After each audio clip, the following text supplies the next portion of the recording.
So what was the offer? Right, so this is I've just done what I call a talkie video, a spiritual advice video, if you want to call it that. And it's about offers, it's about spiritual offers. So if you go to my profile, you can actually go and watch that. And now I'm doing a reading on what was the offer. What was person who's been corrupted? What were they being offered?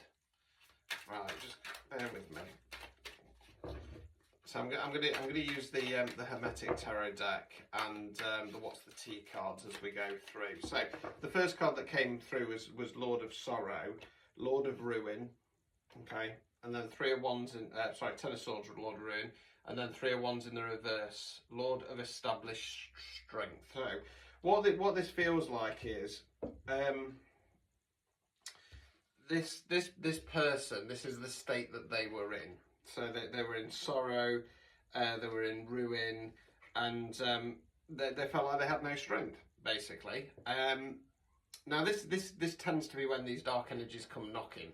Okay, when you're at your lowest, this is when they come knocking. You know, as they were saying, the devil comes with an offer, and it's kind of that energy. I've got the Princess of Pentacles, Princess of the Echoing Hills. Now, I'm drawn to the ram's skull at the top. Now, I'm not going religious-based doctrine, devil energy here. It feels more like this person has been drawn in by a pagan deity. Okay.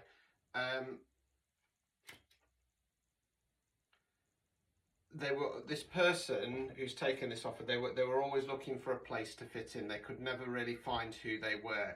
They felt like they were walking around in the dark for most of their life. They were approached, they were offered greatness. Okay. Now I'm being told this isn't as far back as you think it was. Okay, because there's been a lot of lies. There's been a lot of lies from this person. This person is a pathological liar. They make up a lot of stuff. They say they're something that they are not, okay? A lot of their gifts and abilities are about perception. So when I say that, it would be like a cold reader. Somebody who's reading somebody's body language and stuff like that. Now, for me, I'm quite honest and open. If I've got a client sat across from me, I am going to look at their body language, but it's less so for me about kind of going, oh, I'm going to react and respond to that. For me, it's just a cue to go, am I on the right track here? You know what I mean? You can always tell if you read energy, when you do a reading and they get a bit excited about what you're saying, they get these waves of excited energy coming off them and hitting you. So yeah. They were lost and scared. Okay, they were at a point in their life where